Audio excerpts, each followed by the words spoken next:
pledge allegiance to the flag of the United States of America and to the republic for which it stands, one nation, under God, indivisible, with liberty and justice for all.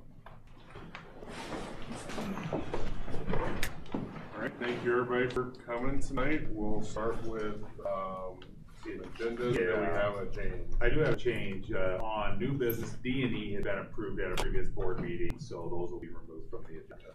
Okay. All right, I'll entertain a motion on the agenda. Okay, approve. Second. Okay, it's approved. Second. Any discussion on the agenda items for tonight? All right, all those in favor of approving the agenda, please say aye. Aye. Those opposed? All right, we have an approved agenda. I know it has closed session if you're following on the electronic one, that'll be at the end. So moving on to comments and suggestions from citizens.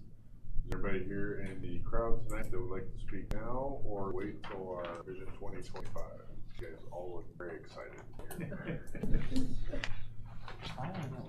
All right, so if there's anybody online that's watching, there's always a form you can submit questions. They go to Joe, and then Joe will disseminate as appropriate. So moving on to consent agenda. Motion to approve consent agenda. Second. Okay, it's been motion seconded. Any discussion on any of the items on the consent agenda? I hear none. All those in favor of approving the consent agenda, please say aye. Aye. Those opposed? All right, consent agenda is approved. We do not have any recognitions tonight.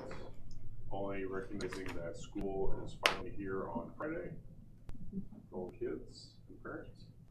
All right, bills, Jill. Thank you. This evening I have $6,933,325 worth of bills presented for approval for payment. The few I picked to highlight is a payment to Johnson Contracting for $22,224 for central office and junior high building improvements. We've been wrapping up a lot of summer projects. A payment to Scott Community College for $262,110. That's for second semester tuition fees, and then a shared personnel contract. So we have the counselor now that correlates between high school and community college. And then a payment to Van Wall Equipment for $21,500 for a bunker and field break for the new softball field complex. Thank you. Thank you, Jill. Make a motion to approve the bills. Again. Okay, it's been motion second. Any discussion on the bills or questions for Jill? All right, all those in favor of approving the bills, please say aye. Aye. Those opposed? All right, motion passes. All right. We have no committee reports, just recognizing, I assume next time we'll have some policy that we'll get for your first reading next week, so we'll have policy meeting.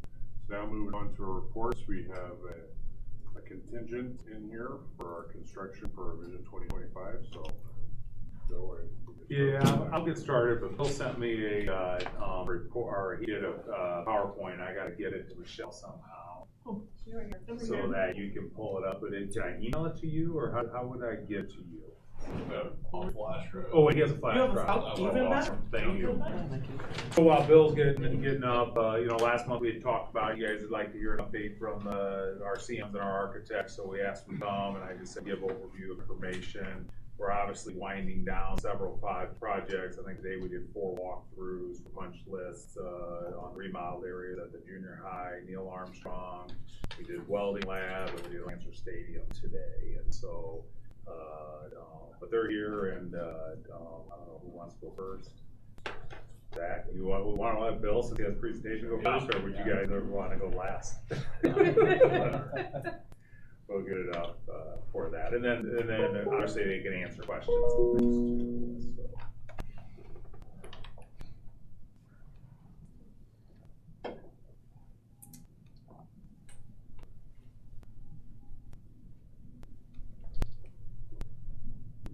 too. So. I would comment from our staff. Our staff has done a tremendous job working with all the construction people, especially in junior high and Neil Armstrong. I mean, we're working up to the last minute, trying to clean hallways and work around, get the office set up at Neil Armstrong and Nate and the grounds. The maintenance to everybody has rolled up their sleeves, put in extra hours to get it. And it's gonna be like any construction project. You almost want to sign up, please ignore our mess while we're doing it. Because it's, certain areas just aren't going to be at the junior high and Neil Armstrong as you would really like them pushing that time frame for us, which we knew was gonna be a tight time frame. But boy, our staff, I couldn't be more compliment of everybody who has done what they could to get us something going. So, all right. So, kind of the next slide is our project team, which everybody's aware. Will Burke Lowe, maybe the other one that's a project engineer, and then Sawyer's our superintendent. We can keep going. So overview of North Scott Lancher Stadium. Obviously, everybody's aware we got new bleachers, new turf field, the locker room underneath home and visitors, and then concession stand, and then the ticket booth with the archery, and then track resurfacing. So here's some kind of overview project pictures. The very first one you can see, that's where the bleachers were demoed. We're just getting done with the concession stand shell of the building, and then the dirt was being dried out. Then we started bringing in the rock. The bleachers started going up in the bottom right picture, and now you can see with the turf installed and the bleachers installed. So everything's getting complete. The only one, that one doesn't have the turf surface, or the track surface done yet. But there's some screenshots of the overview of the project. I think the upper left picture, that's the new entrance walk-in, the stamped concrete, or the poured in place concrete. I think that's one of the coolest features, in my opinion, of this. So that's right when you walk in, it's done very well. That was done by KE Flatwork, just here in Eldridge. Bottom left is a picture of the locker room itself. The lockers are in place now. And then the center picture is just as you're walking in, that's a new archway in the ticket booth. Kind of hard to see in that picture, but it'll be painted to say North Scott. So the archway will get black around the outside, and the poles and the lettering will be red, and so you don't see it yet. That will pop. I think it looks good now. Yeah. It'll look I thought it really looked cool. cool when I drove by. But when it gets red and black, it is gonna pop. It's Powder coated. it's a paint that for what is that? So that's galvanized right now, Galvanized, and okay. it's the exterior paint that goes on it. Black? Great. It's black to match our black fencing, so it matches the black fencing. So yeah, that's what I think will make the blend really well too. Because I thought the same thing, because you always worry about, well, that's not really our color, but it'll look. Yeah. And then the two other pictures are just kind of from field view, looking up at the bleachers themselves, and then looking at the turf on the bottom right. So I'm not going to go through all of them, but these were the subcontractors on the list. We're tracking really well. We had our punch list today. We're hoping to have occupancy for the lower area by the end of the month, and should be all set for the first one for Logan. So, project gone really smooth from a schedule stance. Yep. And then Metals Lab, this other project we're involved with. So, we broke ground in January. Last week we got final occupancy. The state was here and gave us the go-ahead to occupy the building. So now, basically the overall of the project was we demoed the existing portion, renovated the whole building, added a 4,000 square foot addition to it. And then the whole exterior got metal panels, facade on it. And then we renovated the classroom inside too. So you can kind of tell in these pictures, the upper right was the backside of it, the existing facility. You can see on the left side picture, and the bottom one, almost double the size of it. Got all the new metal panels on there and brick facade. And then the overview is kind of the site plan. Has a sidewalk that goes behind it, and the dust collectors on the north side too. So this was probably this morning or last week. The welding booths are all set up, or not set up yet, but they're completed here to be set up. I think they're moving all the equipment in this week. Upper left-hand picture is the classroom. Got all new flooring, new ceilings, basically renovated the whole thing. And then the bottom two smaller pictures, the left is existing facility that we renovated basically tore everything out and start new. And then the bottom center is the dust collection system out back. So here was a list of our prime contractors on this project. Once again, this project went really smooth. Like I said, we got completed occupancy last week. We got a few minor items that we're working on, but the school staff is now putting everybody in. So Yeah, by tomorrow afternoon, all of our equipment, we still have a lot to order yet for in there, but all of our equipment will be into that facility tomorrow. So, Is it gonna be ready it won't be ready by Friday, first day of school? Yeah, no, probably not. I mean, they still have to organize it, but a lot of his first few weeks is like classroom OSHA, mathematics, yeah. OSHA and stuff like that, so that we do have time to get stuff ordered, like the big CNC machines now that we have in floor space, and I was starting to work with David today on how to. Don't see any problem getting all that stuff? No, in a he short didn't. period of time? No, yeah. I would mention all of the contractors, I agree, have been really good, but K&E has done, between our two projects and things at the last minute, moving that garage and hurrying up and getting the cement and pouring that, K&E has always stepped up. And if there's been a problem, no question, we tear it out, we redo the cement. I've been very impressed with working with them, and there's no fighting about anything, and they want to get the job done, they want to do it right. It's nice they're right here local, but they don't want to do it. And then thank you to everybody with school district involved. Joe Scott and Josh and Andy have done a tremendous job. The reason this thing stays on schedule is they make quick decisions, and you call them, they answer, and they help us out, and that goes a long ways. So, and then thank you to the school board and athletic boosters for allowing us to have this opportunity in the community. Both projects have gone very smooth and had a great experience. It's great for the community, especially with our business being here too. It's extra special. So. Zach, did you want to add anything from an architect's perspective? I don't know if there's any, and maybe you guys just wanted to answer questions. I don't really have anything else to add. Just I've been really impressed with how the projects have been going together, especially the football field. I think it's kind of a statement for the community for sure. Is there anything you wish would have done, we could have done better, or? On the stadium, I'm glad we're chance. replacing the track. Yeah. And that's a separate project, that's not. No, I not know. here. That was a But good- I that mean, was a good something like, or the other way, what was really, really good, I mean, other than working with all of that. You know what I really liked, and Joe kind of mentioned it, and I mentioned, was the emblem that we put right in the concrete, right as you walk in. Yeah. When I first saw that on the drawings, I was like, wow, how are they gonna do that physically? And then, Katie came out there with their technology, and they're able to put the points that make your radiuses and everything else right, to make it just pop right as you walk in. And kudos to the team when we were doing the design. Like that was up on the chopping block for a value engineering item, and it was knowing to keep that intact. Yeah.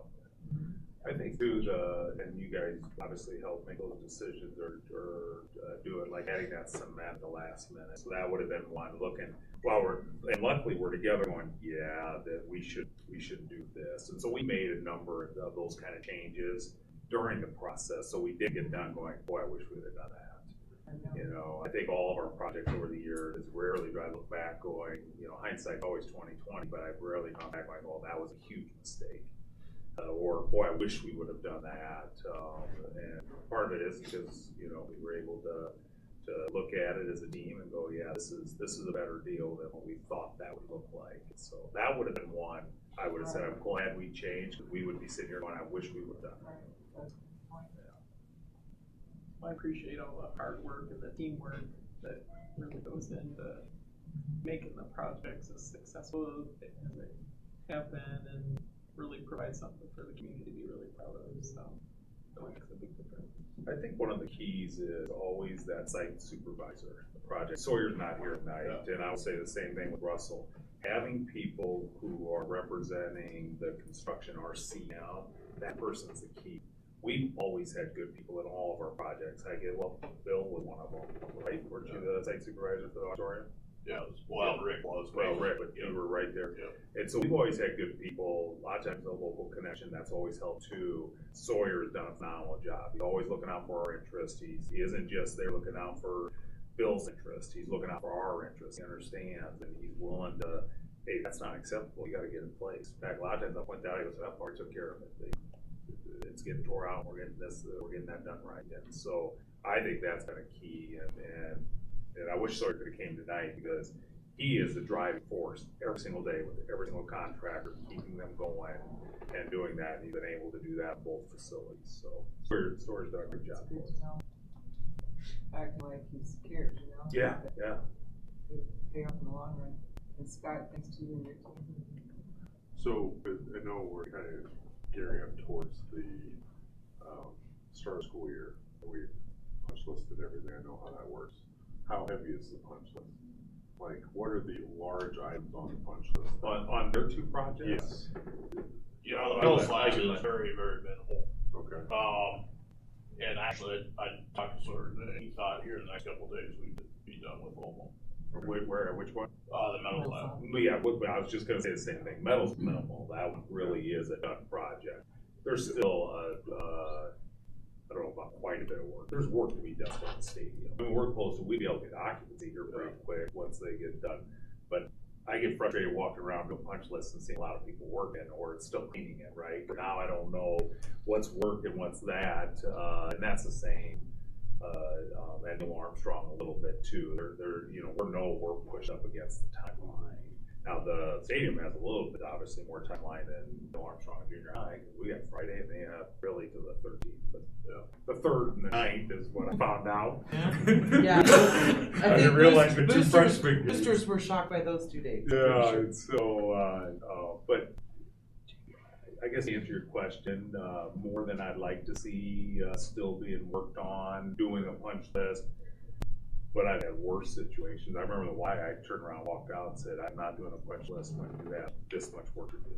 Right. And so I felt like we could do quite a bit of the punch list. But they, so you're already, everything we're going through, yep, that toilet's got this going on, that's got this going on. And I had one kind of follow-up question. So a lot of times I drive by the stadium, even like Sunday at night, I noticed that there are guys working there. So what was your business process for ensuring that it's not normal working hours? So how do you ensure we have good quality work? Yeah, so I think kind of to emphasize what Joe's saying as our on-site superintendent and Will's there every day, going through and saying, hey, this isn't quite right, or hey, we need to adjust this. I think that really helps the quality side of things. As on a punch list, you can point it out and you see it, but if we're proactive with it right now as it's happening, that makes a big difference. Fine, so that I kind of, I guess, rephrasing the question. So when they're working long hours on the weekend, I would imagine you guys probably are not working. How are you ensuring that stuff doesn't get put in there, you're gonna have to tear out later? Like, do you do check-ins? How does that work? Yeah, so most Saturdays, if they're working, Sawyer's there. Okay. I don't know that they're working Sundays I'm aware of, but. Well, our bleacher company for sure, and the turf company because they're out of town, and of course we do walkthroughs with those right away when they're done. That's kind of a little different. Reagan, I don't know if they work Sundays. Reagan got behind and had to work some extra Saturdays, and so again, Sawyer's in there, but I think a lot of that's uncovered. So until it's covered, you can see the work they've done. Right. So, what is going to be like? I know you said the first varsity game is the 13th, but a couple games before that. What's still left before? Like, what's going to be done by the first game? When's going to be? What will you have left? There's a bunch of people coming in the stadium, right? So, what things are going to happen between like the 3rd and the 13th? Just so we know. Our hope is to have the majority occupancy to be able to use everything. I think theirs will actually be done. I'm more concerned about our technology that we've taken on, pulling the fiber, connecting up the sound system to the old scoreboard. There's some things that we have to do that would make me, our scoreboard work because it's wireless, but the sound and stuff is stuff that Josh does. Josh has been involved in these projects, and he has a really good handle on it. If anything made me nervous for the third, it wouldn't be anything that they're doing, because we're getting that close to completion of the locker rooms and really those things. It's making sure all of our technology, all the wires being pulled and connected. I think that would be my biggest So concern. restrooms, ticket booth, Concession. all of the, all of things, locker rooms, concession stands, everything like that coaches or the refs or whatever would use on a normal Friday. That's gonna be all done. The siding of the garage. That's a different project. That's our project. Sorry, so that won't be We done. said the 13th to be done by the 13th. Now, obviously, I wish I would have known the morning or third game, Well, Scott, it we just have a means that, contract. you know, when you hear people say, oh, what is that? You have a date on that at all? That's their If work. you can get a hold of them. They're gonna put out on a weekend, this whole. Yeah, if you could get them and tell them, hey, we have a game on the third now, well, third and ninth, if we can get that done. Who's doing it, Scott? Bruce Builders. Oh, no. Bill, I guess you could answer that question. But getting that, yeah, We'll see what we can do. that's because that, obviously, we moved in and getting that recited and stuff. Yeah, but kind of answer your question, well, I think we should, if there's anything, they're probably pretty minor, like punch list type items. Our inspection is when? It hasn't been scheduled yet, but he came last week and looked at it and thought there was good progress, and we tentatively had him for the end of the month. So by September 1st, so next week. Okay, as what, punch list or the? No, What are you talking about? fire marshal inspection, so we get occupancy Okay. for all those spaces. Okay. Yeah. Yeah, So so we they had to expect walk to see through that- and give you occupancy, they give you the state walks through and basically signs off and sent to us, or we just got the one through the Mel's last day, so. Okay, so we see a chain order for the garage siding or whatever? No. That's a separate contract. That's through his projects. Okay, It's not part of this one. okay. And then, so sound system we would expect to work Yep. on the third? Yes. Oh, about visitor ticket booth, I know we had like just some cosmetic things. Yeah, all that should be Done. done. Yeah, we expect the 1st of September to be at substantial completion.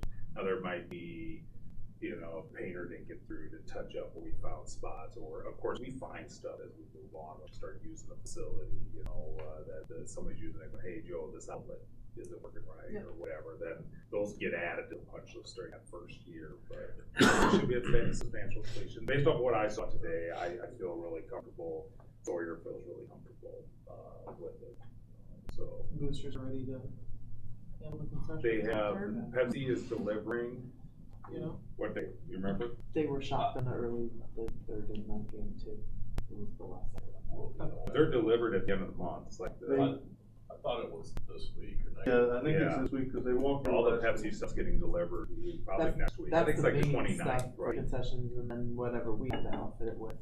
Yeah. We did with softball. Yeah, And they'll- we may be moving stuff from softball. Over to here, yeah, So yeah. we're. Did we Yeah. not have it on the schedule, that game was on third? I never look at a freshman or a freshman schedule. In fact, Molly and I were the ones talking, and she goes, oh no, we got a game on the third. We don't have a game. I've been telling everybody the 13th. We did 13th on purpose. Well, that was what varsity the only thing I was thinking Yeah. about. So I assumed everything's away until that first home game, and so that's why. Jason wants it, and it's a good idea. A soft startup is better than a turn on when you have us and Denver Assumption, a huge game. So it does make sense. Except when they're shooting for the 13th. Yeah, well, they've always been shooting for September 1 or earlier, so. Right, so there That's should what be it's done. plenty. Yeah, we'll be fine. It'll work. And then, can you just, the last question I have is, what did we decide for the usage or like the top by the press box. press box? The booster What club's gonna was use the- part of that for, I know they auctioned off like, the best seat of the house, and so they'll set up, I don't know what kind of chairs they're gonna buy, which is awesome, but we were up there, I was up there the other day, and I'm like, man, this was a great idea doing that. Now, I assume, some people behind, wherever the booster club's not using, I assume people will stand and watch the game up there, just like they stand and watch, they could watch the fence line, for it, but it's a beautiful view standing up there, and so So, yeah, so that's what the Booster Club's gonna, I don't know what they end up getting in the auction for it, but, they'll have, It's every home game, right? yeah, for the home games, yeah, for the home games, yeah. You know, I was telling them, there's a lot of stadiums that, they sell reserve seating. The Booster Club buys the backs and they have numbers on them and you pay for it and they go at noon and they set your seat up for you, you have your spot and you don't have to show up early and try to put blankets down and it's a fundraiser. Yeah. I know Clinton does it, I think Muscatine does it, I don't know who else does, but I know those two do for sure. So, that was a great idea. I always thought we should be doing that with the new seating in the pit too, they should, cause those are real, I like to sit there. Don't do that. Yeah. They were gonna do that. Where, have they decided like where they're gonna put the student section, how the band kids are gonna work? Yeah, so the student section will be, the band will be the furthest to the west. Where they've always been? And, yeah, where they always been, and then they'll work their way over with the student section. Jason did a big walkthrough with band, cheerleading today, Andy's crews, Silver Shakers, so that they get kind of think about that first game and how they're gonna enter. Right now, we're working on trying to get good covering across the track, for it. And I know we got a piece of the rubber from the rec center that we laid across part, and we might be bringing that in temporarily until we can figure out something better than we currently have. The company did not recommend the tarps that we were using before because they're spelt on them and they'll stick to the track. And so for that, but he went through all that walkthrough. Yeah.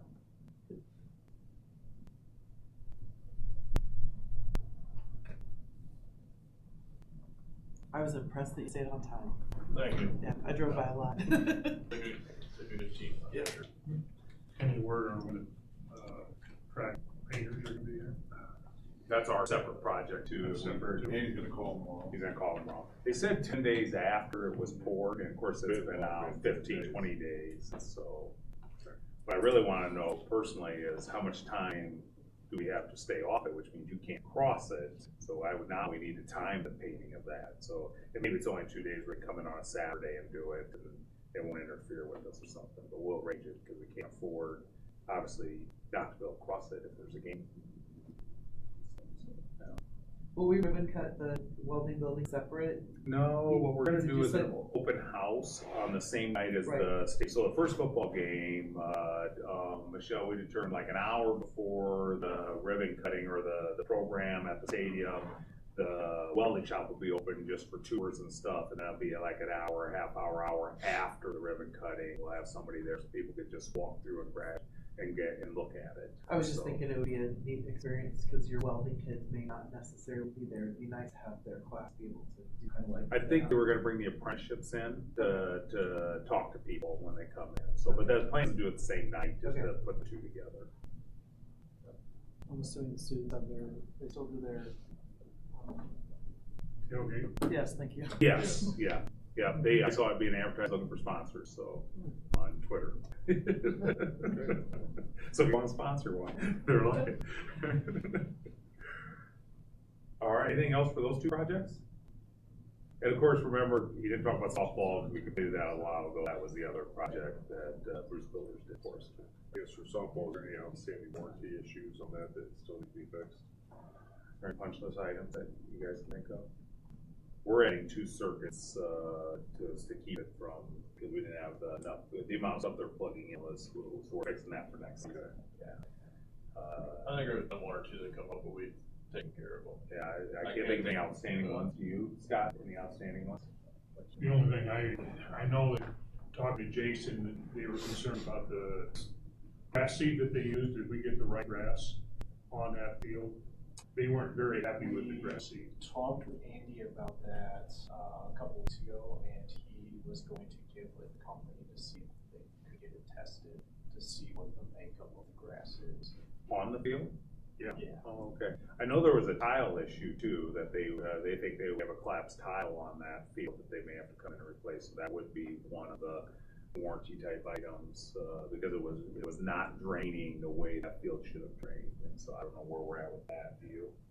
Andy called first turf. Yeah, they're working directly with Bush to get that solved. And was there a crack in one of the concession stand, counters? Not. Yeah, there was, you guys fixed that, though, right, Bill?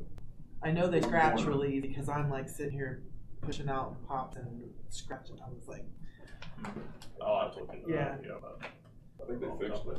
yeah. I mean, that was really early in the season Yeah. when it happened, and I noticed scratching, but I was like, maybe there's something they can buff it or whatever.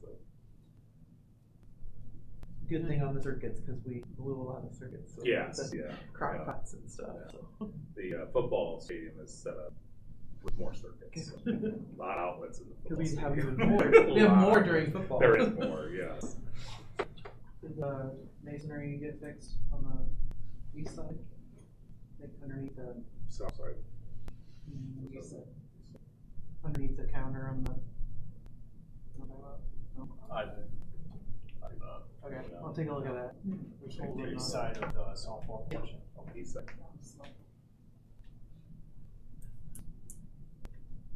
Because it's always nice having your warranty on everything, right? Because then you find something and you can, the challenge I have is people to get hold of me, or Scott and said, hey, check this out. We think it's especially in that first year, because after that, then unless it's a manufacturer warranty, it's ours. So, Right.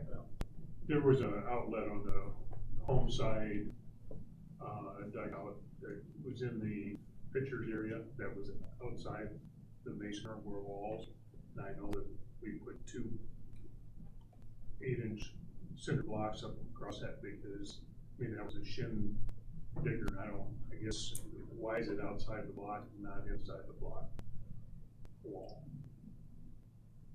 Is it inside the dugout or is it out? It's outside the dugout in the pitching area.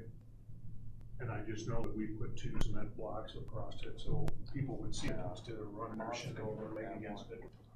I'll have to go take a look at that. I'm not sure why we would have had that out for. The only thing I can think of off the top of my head is the block cells that you grab it solid, but. The other possibility, I don't know, was added Might have been added afterward after too. the They fact. wanted one there too. I don't, off my head, I don't recall. Then of course you have to go on the outside. Yeah. But was that at that location too then? You'll put a real hitch there too, so you can have both of them at the same time.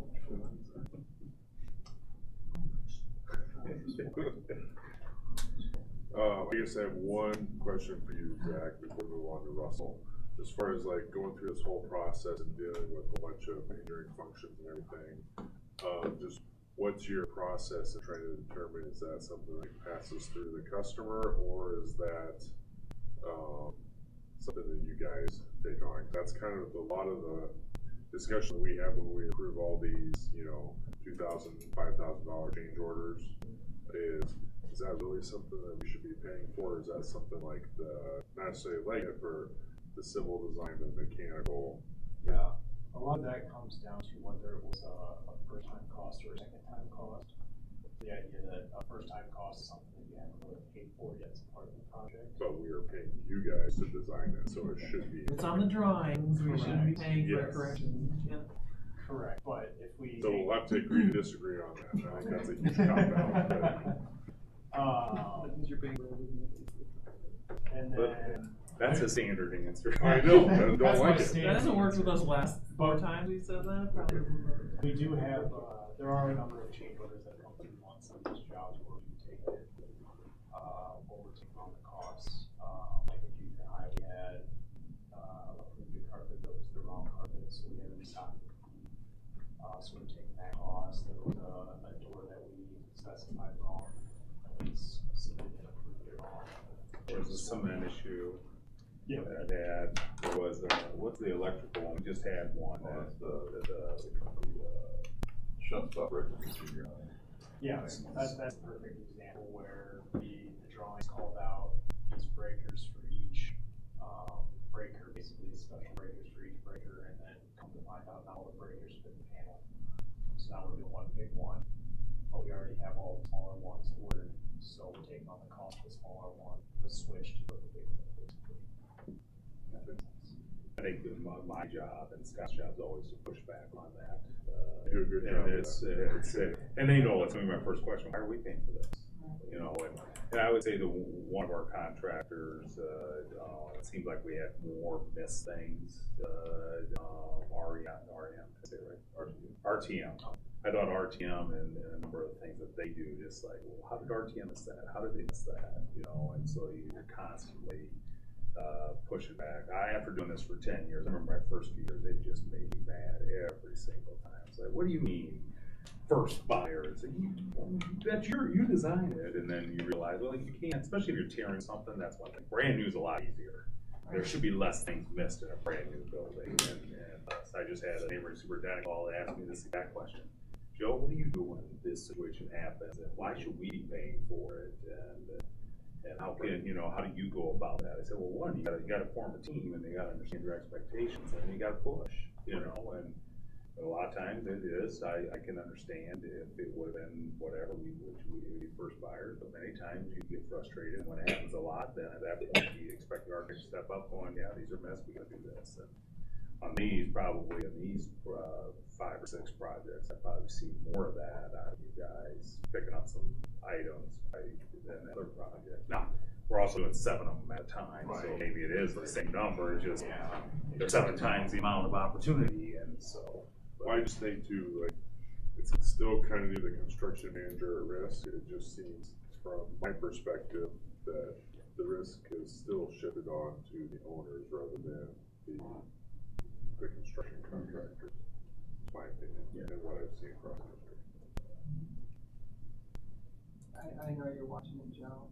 I probably have a lot more questions I didn't know if you weren't, but I know you guys are. But Yeah. that's a good question, Mark. It is, it's always tough, you know, I learned, there's no perfect project, right? Even when we're done, hindsight, like I said, hindsight 20/20, there's little things and you don't catch, and so it does get frustrating, and I agree, we've had tons of change orders. Now, again, we have 7 projects going on, it's gonna feel like a ton, because it isn't like one project going on at a time. You guys But are it gets frustrating with those many things, and but they know, Russell knows, Zach knows, Bruce knows, that contingency's our money.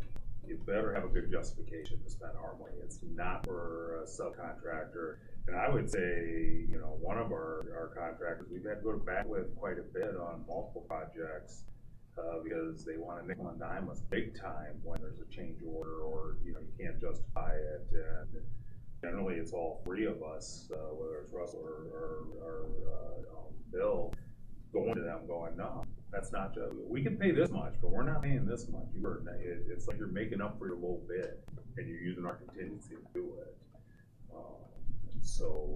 There's a lot of behind the scenes work on our end too before changes even make it to Joe and Scott for that matter, of just trying to vet through and make sure the cost is appropriate, it's not being marked up super high or anything like that.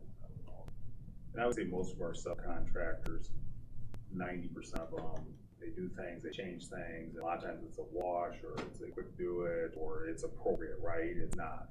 It's rare, really, and all the projects that are done where you're like, no, I feel like you're taking advantage. You got the low bid, now you want to make up your profit loss for that low bid. And so it's nice. If you had to do that with over half your subcontractors, it would be a huge battle, because it does get frustrating when you have architects saying that should be $25,000 and they're wanting to charge you $50,000. And, you know, and they track the number of this thing coming in and that thing coming in. So then of course I send them back, go argue with them, we're not paying it, figure it out. And sometimes it takes a couple months.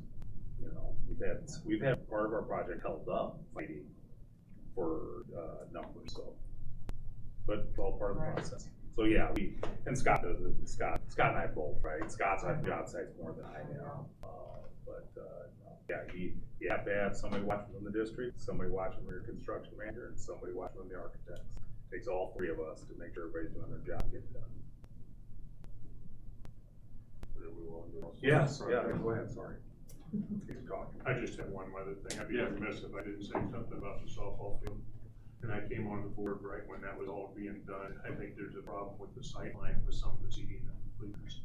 And it's the height of the dugouts that are way too high, I think. But I was part of that. I just let you know.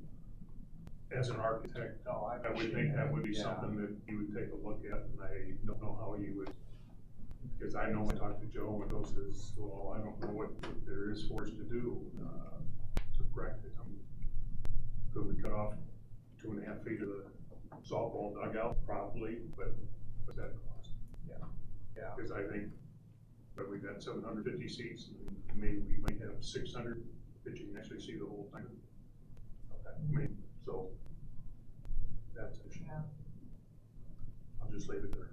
Oh, I appreciate the feedback. That's a good point.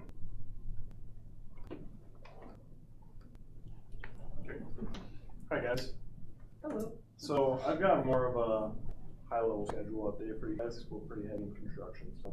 So, regional innovation, exterior. So we're mostly done with the exterior What's side your of name things. again?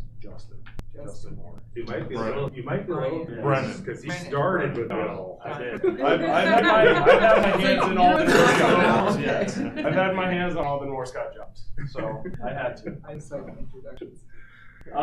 Project manager. Brennan's also project manager. Don's also project manager. Brennan's helping me transition into Northside projects for Russell.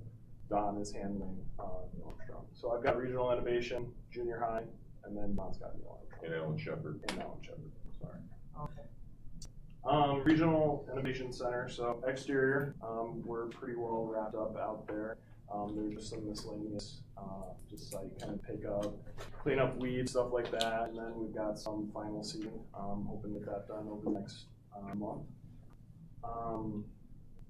Moving inside, so Mod A is pretty well cleaned up, ready for finishes. Setting toilet fixtures I today. don't know Mod A. So sorry, Mod A, north side of the project, yes. So Mod A, north side, Mod B, and C, south side of the project.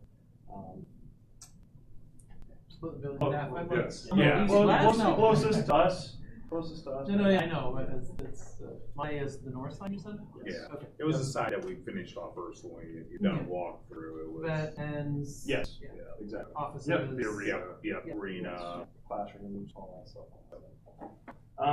So setting toilets in the restrooms, doing electrical fixtures and stuff like that throughout. Drop in some ceiling tiles, and then we're gonna get painting, and then casework, specialties, fire extinguisher cabinets, stuff like that.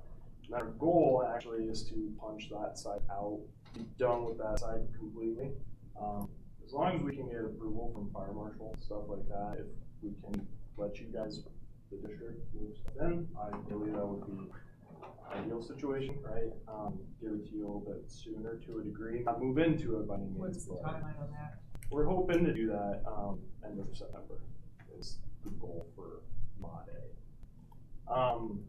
Moving into the south side, Mod B, we're working through MEP rough-ins still, mechanical, electrical, plumbing rough-ins. Still doing some framing, we're roughly 90% done with framing on that side.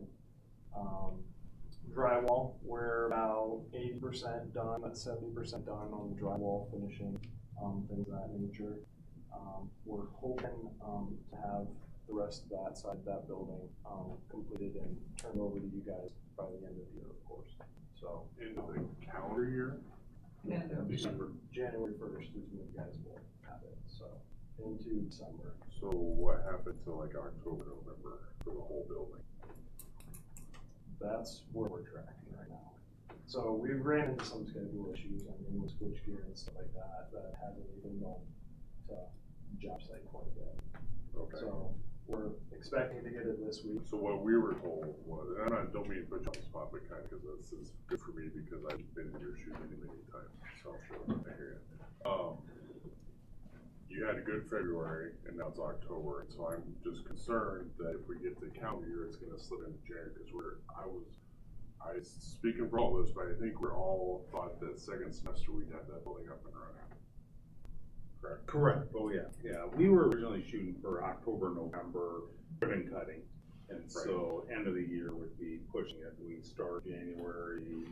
Second week of January. Second week of January, basically, is when we start. Do you see our concern? 'Cause it's slipping No, now, I it's do, gonna, and- I want it to slip even further, because I know how the game's played, so to speak. And when I say we fully intend for you guys to be in the building, using it 100%, first of the year. Like, Okay. second semester, no problems.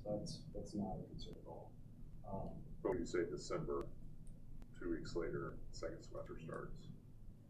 So, Our goal is to punch it, of course, into okay. beginning of December, have it done and finalized for you guys, start of the year. Alright. I don't want to scare you guys. I mean, you have timelines for like framing to get complete, and drywall to get complete. Yeah, in detail, I You do couldn't have give that. it to you. But right you now. don't have to Yeah. do that to me Yeah. tonight. I just Every- wanted to make yes, sure we you do. get. Every 2 weeks, we get a, chart of every subcontractor, where they're at, what they're gonna do this week, and what it projects out, and so. The weather shouldn't be an issue for you, because it's basically all interior. Right. Yep, we're like 95% And closed right now. materials here, or Yep. easy to get. Yep. So the only thing that's stopping us up from being closed is the garage doors. So we should have the garage doors completed over the next 2 weeks or so. And when do you start commissioning on it then? So we've got the switch gear. Needs to get installed so then the unit itself can get started. Probably next month, give or take, is the goal. So. Good luck. Now, what would you be your biggest worry, to be honest here? This switch gear, just because we don't have it in hand right now. Yeah, the electrical Because gear. it's not coming. It's ordered. It is. It's ordered. Same thing across the board on all the other projects, right? They keep, the manufacturer keeps pushing the ship date. We're confident that it's coming. But again, they tell you that, and then it comes the day of, and then all of a sudden. That's the industry that would like you to pay extra money to maybe Yes. guarantee your date. Move up Yeah, the guarantee list. So some the maybe date. guarantee your They already date. Yeah. guarantee the next day. Yeah, it was ordered last year, it was originally scheduled to ship in June, then we got pushed to July, and then here we are in August, still getting pushed. So we're kinda, like Joe's saying, we're at their mercy, they're essentially holding people for their money. But on the Now, flip side of that, Brandon, is it Brandon? Brennan, yes. Brandon, do they actually install it for us too? No, so the Okay, so electrical we don't have contractor to will, contract, we don't have to count on them to do that, okay? correct. Just leave the box. Driving to get it. but on the flip side of that though, that's not really a school district's issue. That's your guys' issue getting building to us on time, correct? As far as the switch gear you're saying, Switch gear then. yeah, I mean, Because we turned I around don't- those bids very quickly, so you guys can get the switchgear ordered. correct, it was And now ordered. you're kind of using that as, in my opinion, as an excuse. Is it, If we had a way to get it from them, we would. I mean, we've been told to, like, they'll have stuff manufactured, another, like the data farms, they'll come in and they'll buy 10 of something, so they'll take them right off the line, you know. Could be hearsay, could be real, but so there was another, You guys are building the vendor data that would farms buy too, it, right? that would sell that to us? There's not just this one company. there are other vendors, we run into the same issues. With all of them? Part of the thing is, you know, back when it was supposed to ship in June, that worked out great for our schedule. Now it's not, we're kind of too far down the road of, we'd have to find another vendor, get Yeah, all the yeah. submittals and shop drawings, get them to Leggett, RTM to review, and that time alone, so. Yeah, it's, I mean, we're hoping that in October we get one for, Alan Shepherd. Because, and we ordered that 18 We're months still ago. waiting on that. And we're April still last waiting year, on I'll provide that. another We year were- shortly. Where's your company at? I don't even know where Those they're are two from. different companies too. Correct. They're both, the two major companies who do this, we're dealing with both of them. Both companies, two projects, two different companies, the same problem. That the way they run their system is if somebody's willing to pay them extra money, they will give them your equipment and you'll get pushed back in line. Yeah. Yeah, it's a racket in my opinion. Yeah. I don't know how it's even legal. So, when you say January 1st, what about all the equipment and fixtures and stuff that have to go in there for us to use it for classroom, for classes, et cetera? So Yeah. Will we be able to have all the outfittings in there as well, or is that just a shell? Because we have. Yeah, we'll be out, like, if we turn over Mod A to us, we already have the furniture, it's already in our warehouse, the furniture portion of it. I will start now working with Jacob, building trades, to get the major equipment we haven't ordered yet, because we didn't wanna order, all of that and not have any place for it. And so now we can start ordering that. We have plenty of time for that. EICC is taking care of the diesel. So I emailed them today, where are you guys at with ordering your diesel? Because whatever diesel costs, we get the remaining left of $1 million from them. So let's say diesel's 500, we get another 500,000 for to furnish the rest of the building. So I'd kind of like to know that number. We got some other things going on. And so all that's starting that. I feel really comfortable. Welding is the one where, you know, we need to get this stuff ordered and done now, because obviously we started. I thought we had equipment donated for us, for the new stuff, like, are you outfitting Which one? completely? You said welding. Welding, we got 150,000 from Arconic. And we are getting equipment from them too. There might have been some, but yeah. we're ordering, he's ordering the new, some new lathe, CNC lathes and mills with that money. But there's other things, welders and the welding stands and stuff that we need to do. I mean, like for in the construction part at the regional center, all of that equipment is gonna be installed. Correct, right I'm planning on all that being done there for second semester. culinary, all the- Yeah, we have all semester to get that done. Okay. All semester, This first semester. First semester. but we're not gonna have it until when you Well- said mod A is gonna be done. But we'll start being able to move in. We now have more storage, because now all the furniture we've been storing all summer is now in the buildings. Now we have a warehouse available again, so we can have places to put it. Okay. Some of the stuff we like to go directly in, like big freezers and Yeah. stuff. We don't want to have to Right. move them too many times, and so we can coordinate that with them. A lot of it comes out of the fire marshal, and we have a new fire marshal, which might be our benefit. It might be a little bit easier to work with, so you can put some stuff in even though you don't have occupancy. The last one, they didn't want our kitchen tables sitting in the commons because we didn't have occupancy. It's like, what are they doing? I can start a fire, so I don't know. Anyway. Thinking about So- mod A, being on a quicker timeline, what is the opportunity for us to actually, will we be able to occupy it? Not this year, no. It was just with all the construction activities and things going on still. Yeah, especially from The whole fire alarm system, the whole building, we have to work. There's a bunch of things that a fire marshal would give you, even occupancy of half a facility would require the entire facility to be operational, fire alarm being one of them. like Joe said, allowing them for us to, you guys to put just stuff in there as kind of like storage. It's kind of a pain in the butt, so allowing you guys to occupy it would probably be out of the question. So even that, we got mod A, if you think about it, then that means we have the arena. All of our stuff gets stored in the arena and then moved right to where it needs to go immediately. So I didn't think of that until just now, going, oh, that'd be perfect, because then we've got a huge amount of space. Basically, big warehouse. Big warehouse to store stuff. And I'm assuming Still our with that. insurance would go along with that, right? Yeah. Like anything like Yeah. that. Yep, we'll be fine. Anything else regional? The one thing you didn't mention, we do have a lot of concrete that has to be tore out of the front, as, you know, we said we were done, but they chose to pour concrete, the second half of the concrete, in the front of the building on a really bad day, windy and hot day, and it just didn't meet Russell's or ours or Leggett's expectations. We fought. They wanted to do a repair process. In the end, they have decided to tear out probably 80% of it, would you say? Somewhere in that range. Oh, yeah. So I mean, it's a lot of cement's got to come out and be repoured, but it just wasn't to the highest standard. So that is one thing. At their cost. At their cost. Oh yeah, that's their cost. Sure. Yeah. Yeah, and so we had to push hard to get them, because they had other fixes they wanted to do, and in the end it worked out, but we had meetings and stuff. So that one, I have no idea when that's scheduled to be done. You done? They want to do it right away. You wouldn't know. You said push, you got me thinking. Do they want to do it right away? They were tentative schedule for it to start tear outs next week. Okay, good, good. Yeah, once we kind of wrap everything up, and then we'll start tearing stuff out. They want to get it taken care of ASAP, so. And then the greenhouse is the last thing I'll mention.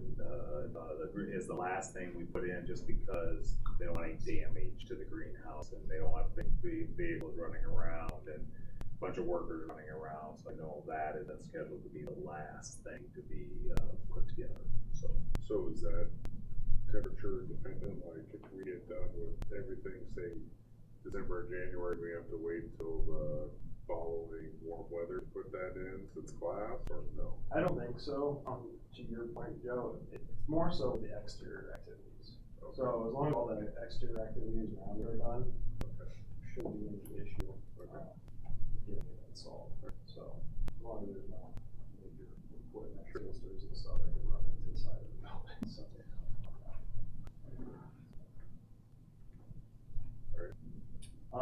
Junior high, so similar update. So exterior, we've got finish grading to do throughout the outside. Hoping to get some blacktop started out by the gym area. The existing gym area is where the blacktop goes out there over the next month, and then seeding to happen in the next month as well. Renovation phase. So as Joe said, we got that punched out and knock out all those tasks this week. Will be complete. Besides some just miscellaneous, there's some sound panels, changed material kind of last minute, and so gonna have to wait till October to get that in place. Otherwise, everything else should be completed to move into that space for Friday.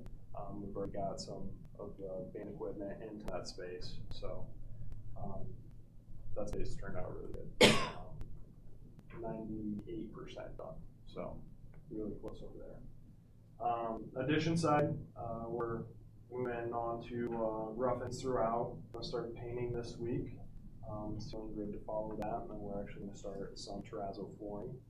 And then from there, moving on to more of the finishes, final paint, things of that nature. And we're hoping to have that building turned over to you guys right before Thanksgiving. So. Are we gonna have any terrazzo floor issues like we had? We changed those to give us the RFC right before Thanksgiving and that one after the first of the year. So, I'm sorry, go ahead. Just, we had terrazzo issues at Al Shepherd where that just kept getting kicked down the road. They came and fixed it. I know. Just No, it was when they get them poured. there, Oh, so yeah. they do it. Moisture. Yeah. Oh, the moisture one. Yeah. Yeah, the moisture. We've got them scheduled and next week, following week. So they're ready to come. Okay. So The, well, that would be good if we get that early, because right now band and orchestra gotta share the band room, and so, obviously that'll be tight for them. We did also, as part of kind of the addition and the remodel, the shop is turned over to us already too. So we already started moving shop equipment back in. Again, I said what our crew has done, it's been amazing. If you were in the building last week, early last week, to what I saw today, it was like, wow. It was amazing, not only what we did construction-wise, but what our guys did. And we had 3 rooms that Scott did for projects, because we did some pretty good major renovation in both the fax rooms, the cooking room and the sewing room, and in the new project leeway room. And so all 3 of them were also going, that whole hallway was tore up, all summer. And so, and now it's furniture's in, floors are done, and a lot has been done, so. So yeah, the band and orchestra would love to hear Thanksgiving. any other questions? Junior high? Give it to Don. All right. Project manager and site superintendent for Alan Shepherd and now Neil Armstrong. I'll start with Shepherd shorter. Switchgear as a delivery date of October 17th. That was pushed back from the original date of June as well, but right now that's where it's on the list for the manufacturer. Finishing plumbing and electrical in the kitchen. Once we have that switchgear, we can have the kitchen equipment all started up, and the same with the full mechanical makeup of the building. Right now there's 7 of the 9 furnaces and air conditioners running off of temporary power from the existing school panel. So plan in place in November over Thanksgiving break, power will be shut out to the school. Transformer is in hand from the city of Long Grove, provided it. Eldridge is installing it. Rock River Electric will install the new switch gear over Thanksgiving break. Everything will be turned back on and we'll have full power to the building. We can power up, like I mentioned, the kitchen equipment 100% and all the furnaces and air conditioners. So is the building not at, of course it's hot now, but not at 100% AC capability right now, or? No. So there wasn't enough existing power in the school to power up everything. So there was a way was found to power up a 75-80%. Of the new edition. Of the new edition. The rest of it's still the same. Yeah, Just yeah, the sorry, edition so, is yeah, all that about. never changed, so this is for the new edition only, but. I'm sorry, but I know there's some back and forth on the switchgear thing, and this has been kind of similar to Frank's question on softball, but why didn't the electrical engineer, like, know that at a time? Why was there so much back and forth with, in my mind, I'm a civil engineer, not electrical, but you should know your demand and know how to, what's out there to be able to size it appropriately to give us a yes or no, this will work or will not work. Just seems like this switchgear thing, Alan Shepard's been all over the place. You mean our, how we eventually got to go? Yeah. Yeah, About that. yeah, and the way Rob River explained it to me, they were able to move some stuff in existing panels around to make it work to get the power to the addition. So, a lot went into it, and I'm not an electrical engineer as well, so I don't have a good answer for your question, honestly. Sure, and I wasn't really looking for an answer, it's just frustrating on our end to be like, for a month, and a lot of our kids go out to Alan Shepard, but like talking with the building principal, like, well, it's good for this month, and the next month, oh no, it doesn't work now. So it's like, what is it? We're paying you guys Can we not get a to, temporary generator to add to that? We went or up what? and down for a while, trying to figure out a Yeah. solution, and I remember who said originally, Zach, you might chime in and said, no, you're not gonna have enough capacity, and then we relooked it, no, go back and relook at it, see what you can do, and then came up with a different solution, and it did feel like we're on a roller coaster Yeah, for a little absolutely. while until we came up. Then I think somebody finally tested it, and I don't know who did that, We had Red River Electric, monitored the panel for over the course of a week, to find out what the pole was, to find out where we can't pull something from. And they were able to just figure that out, so, the nice thing is with the new transformer and the gear, the building, for if there is ever another expansion, we have a lot of capacity. So that's good, for future for the district. so, yeah, and the terrazzo, Wisconsin terrazzo came back out and resealed a couple coats on the floor in the commons. It looks completely different. Yeah. Not sure if you guys have ever been in there before. what was the other, in our room, there was some tile. And those will get replaced over summer. Yeah. Yeah, that'll be next Summertime, year. yeah. This We went summer or ahead and next like summer? next summer. We got the classroom set up, Okay. and what happened is like any tile, if you're in one lot, you know you match. You go to another lot, guess what? It might not match. It Why might do there not some match. cracks in it too? And so they fixed it, but guess what? The tiles didn't match, so now they gotta redo the whole thing. The nice thing is we'll have extra tiles for the teacher's workroom because those do match that lot. So, that's the silver lining. But yes, that will get replaced, but next summer, we're not going to have the teacher empty out a room for spring break or, we'll do it next summer. But that's on the punch list to be fixed. Yep, so that's Alan Shepard. You guys have any questions? We are using the commons, they got temporary for the heater like we used it in the gym. Those same units can be used there. So we are eating in there, we're using that facility, we're just not using the kitchen. So what you were describing, we were short, but they were able to figure out some way to give us 70% capacity, is that what you're saying, or? Rerouted electrical is what I was. Correct. We just rerouted some of it throughout the school so that they could get to the new part. Originally, I think they felt that the air conditioning units, those units had too much of a load, that we didn't have enough capacity. Part of it, I think, was some misinformation on how much they were gonna use. That's where they found couple different solutions when we did the load. It's like, no, we can do this, and at least we can use the facility. The other thing we had to fire up is fire alarms or certain things. So all that had to work too. And then how much do we have left over for heat and air? And that's where it just trying to find that right answer for a long time. And the first time we did the study was a time when nobody was really in school, and so the calculations we got were a little skewed. So then we did the study again to figure out what students were actually there, what the study, how they're actually using them. So that was a good one. We did look at solutions. You said generator and stuff, very expensive for Yeah. us to try to get temporary power in that direction. we did try to start looking, for different avenues, and this ended up working out for us, you know. It just really does seem odd to me that they can't know what that is on new construction. Electrical group, that just seemed really odd to me. So part of it was, Yeah. we have the temporary power, so some of that power is coming from the existing building. So that's where the questionable area was, Okay. of how much load there is How- on they the wouldn't know existing that building. either. They couldn't even figure that out though. Well, they could Because have, you have an existing building and you know what that load is. So then you have a new building, you know what that load should be. Apparently they don't. But we should know what that is, and then marry the two.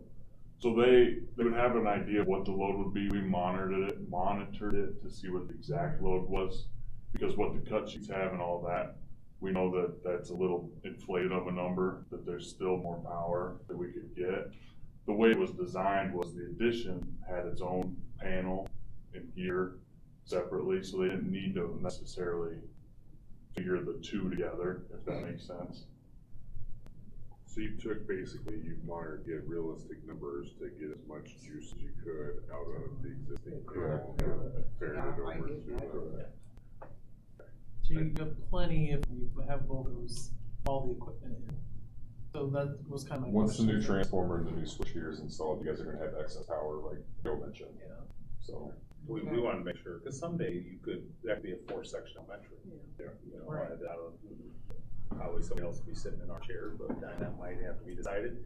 But we wanted that ability, we wanted somebody to be able to make that choice and not go, well, now we need a new gearbox, especially going through this mess, you don't wanna buy a gearbox unless you absolutely have to, right? Are we certain this gearbox is gonna show up when they're saying it is? Nope. No. Say worst It's case supposed to be in scenario, June. we have a heat. it was, yeah, it's been Yeah. pushed back, so.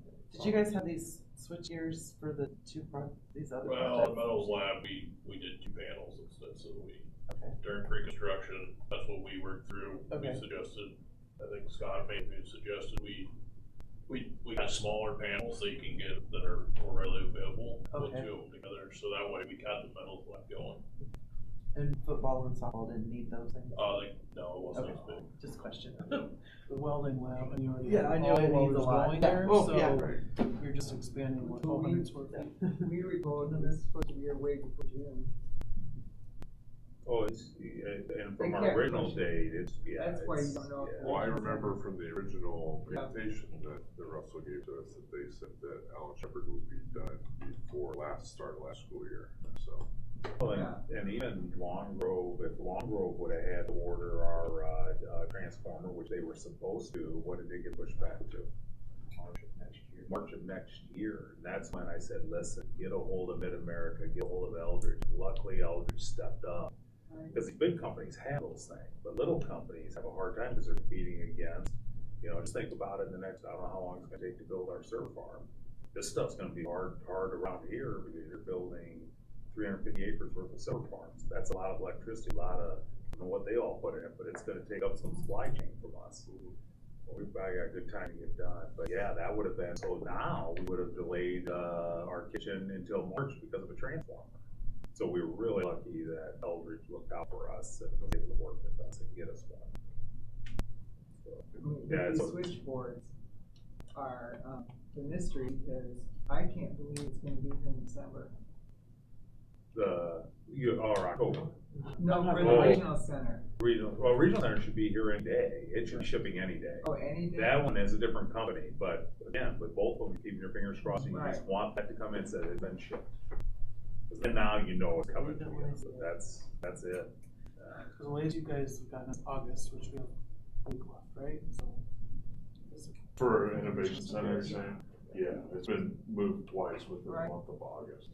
Are other companies or schools or whatever, are they paying that fee to get it sooner? Are they paying I that have worked upfront? with others who have paid the fee. They've been yes. paying. But have they been successful in getting it? Because you said even paying it, you're not. So paying's not guaranteed. They were successful, so 2 of them were schools. They were successful in one showed up later. The fee is then prorated, so they get some of their money back, but not all of it. But I mean, if you're a school, you don't hit the date, it really does you no good. You need it for the start of school, but. Right. We're just talking a few thousand. $60,000 is what they wanted us to pay to maybe guarantee our date. I So, know. don't, No, that's crazy. if they would have said two, I just 3,000, wondered- I probably would have said, I'd have talked to you and said, yeah, let's pay it because we need to get this. Yeah, 60,000 that's crazy.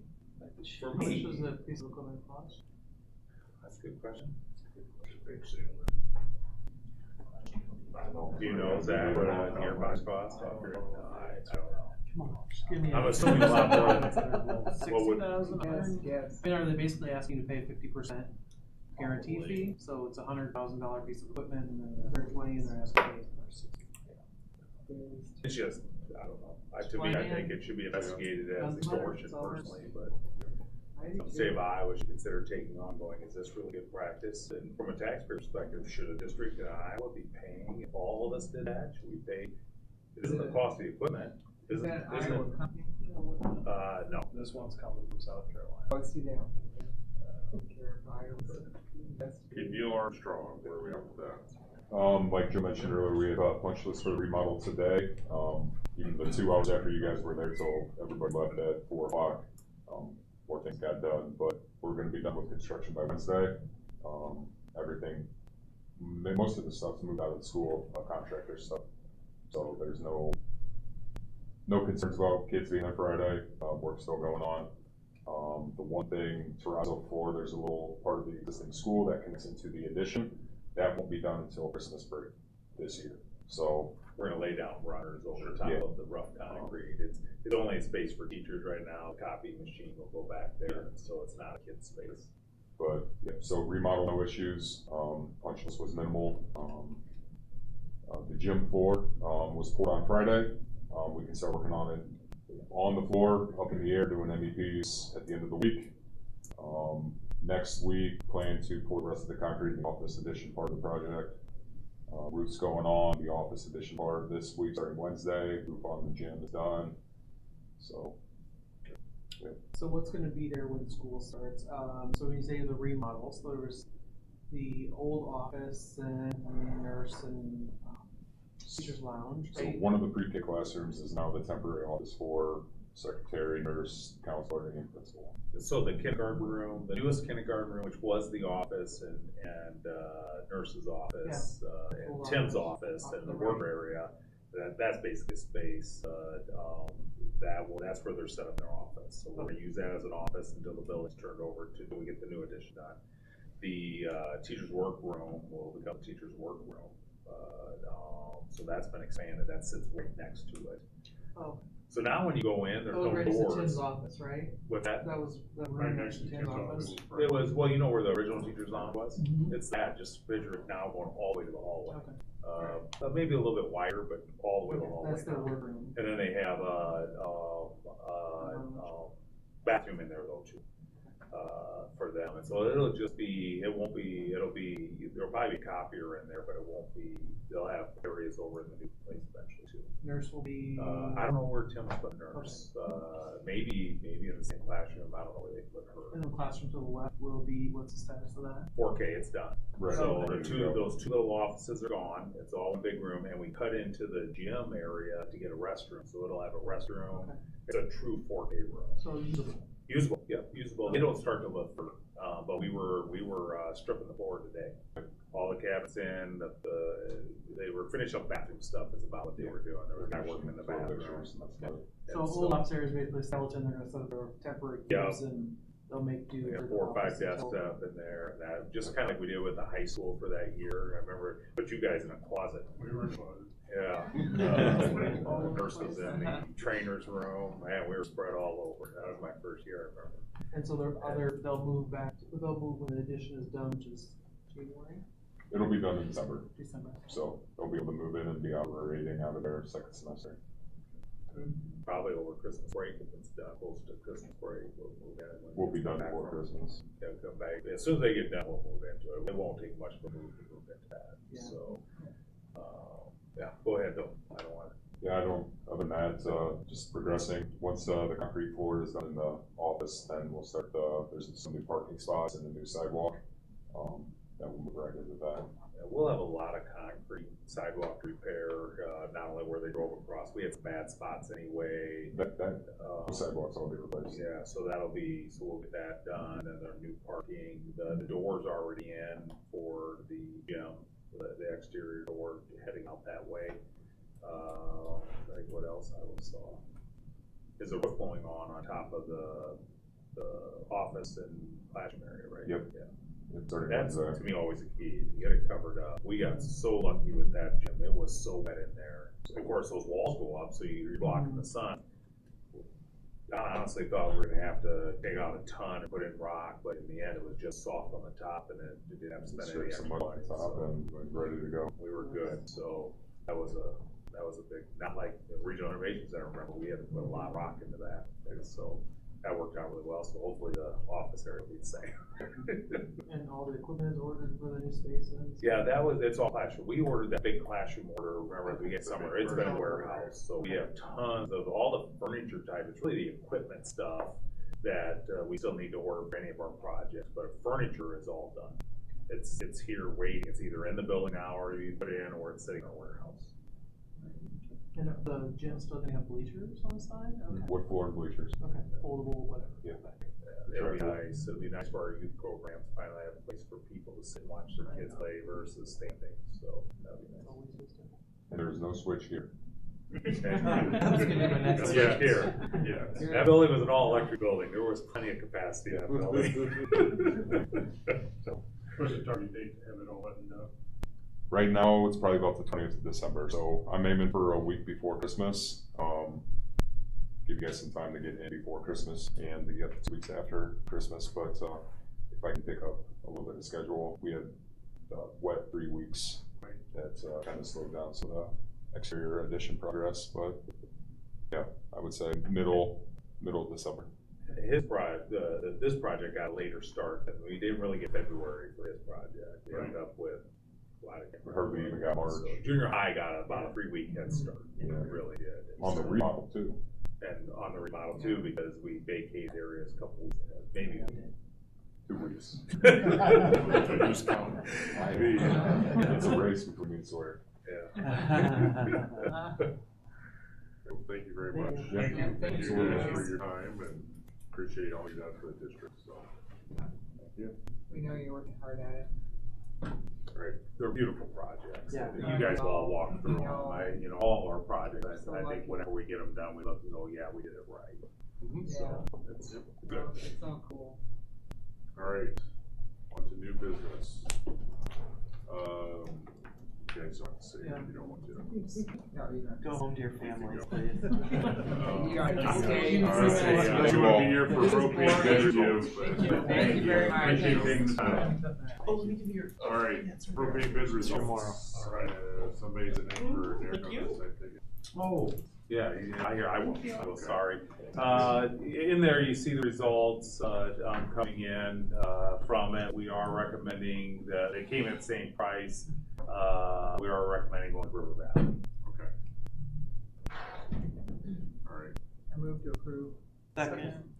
okay, it's been moved and seconded. Any further discussion on the propane bid results? All right, all those in favor of approving said bid results, please say aye. Aye. Those opposed? All right, we are approved River Valley, correct? Correct. All right, on to change orders. Okay, the first one is Sheets Design. It was us adding more gates for more access than was in the original design, and so that's what that change order is for. Make a motion to approve, the change order to Sheets Design Build. Second. Motion seconded. Any discussion on this one? All right, all those in favor of approving change order 2 to Sheets Design Build for Atlanta Stadium, please say aye. Aye. Those opposed? All right, that one's approved. Now on to the Regional Innovation Center. This one was our CNA classroom sink that we added because we moved CNA out there. Make a motion to approve the change order to Reagan Mechanical for the sink. Second. Yes, motion seconded. Any discussion on this one? All right, all those in favor of approving the change order 4 to Reagan Mechanical for the Regional Innovation Center, please say aye. Aye. Those opposed? Okay, passes. Okay, D and E were already done, so we're now on to F. I should say Lancer Stadium, it may not say that, it may online now, but. It does, yeah. It does, but it's Caney, that's moving the garage, we had for them, for that request. Motion to approve, K&E change order. /stadium. Okay, it's been motion seconded. Any discussion on this one? Alright, all those in favor of approving the change order to move garage for Katie Firework at Lancer Stadium, please say aye. Aye. Those opposed?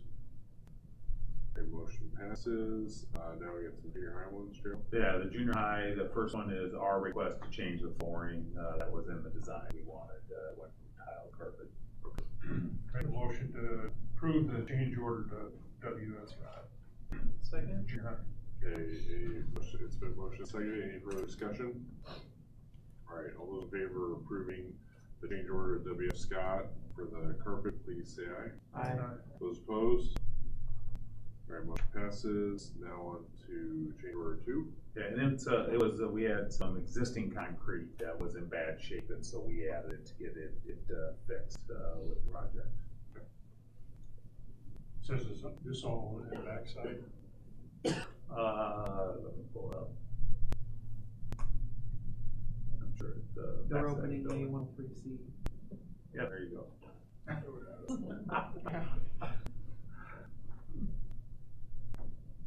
I moved to approve. Yeah, it's the backside of the building, the overhead building. I second. Double digit.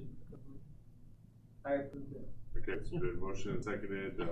Any further discussion on this one? Alright, all those in favor of approving the change order 2 to the junior high, please say aye. Aye. Those opposed? Alright, motion passes. Now on to Jimmy Z Masonry. Yeah, this would add CMU, and Mark, you might know what that actually means. but Concrete it's- masonry unit. because they were afraid the structural strength wasn't gonna be enough. Yep. Make a motion to approve change order 1 to Jimmy's Z Masonry Corp. They did a great job. Alright, so motion and seconded. Any further discussion on this one? Yeah, we never worked with them before, but man, they came in, they had a huge crew, and they did a great job, the whole band and everything. Good. Alright. Any further discussion? Alright, all those in favor of approving the change order to this Jimmy Z Masonry Corp, please say aye. Aye. Those opposed? Alright, motion passes. Now on to East Moline Glass, the junior high. So this one had a change in glazing that cost us, but we also reduced 2 windows. Okay. Motion to approve. Yeah, make a motion to approve the change order East Moline Glass, Okay, it's been motion first. Can I, well, You I'll- do I'll count second. it I'll count it as a second. That's what Frank said. That's what he said. Alright, any further discussion on this one? We've done way too many of these. Alright, all those in favor of approving the change order to junior high to East Moline Glass, please say aye. Aye. Those opposed? Alright, motion passes. Now on to the wrestling facility. And this one we talked about before too, but it's, we wanted RFP to go the whole length of the wrestling wall, or of the locker, or the shower stalls. Some of them had to go halfway, and that's what they were gonna do, but then we had some tile left over, so we took these foot wall in order to make it look the same and actually not have concrete on the back wall getting hit with water. We put RFP on the whole wall, and that was our request. What does that stand for? RFP? FRP. FRP, sorry. FRP. FRP. Fiberglass reinforced panel. Yes. Kinda like you put in a shower. It's, it's got like that, Glossy type, yeah, waterproof type. Yeah, yes. yeah. It's all over in the. Got it, you can see it, Craig's in it.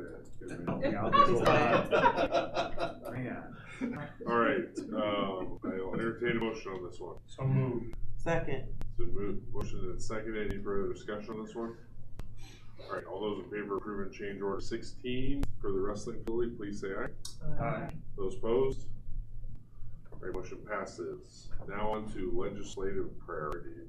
Joe. Yeah, And and then I I- asked about the wrestling, but I probably. Oh, yeah, go asked ahead. up in 2025, so you get an, updated date.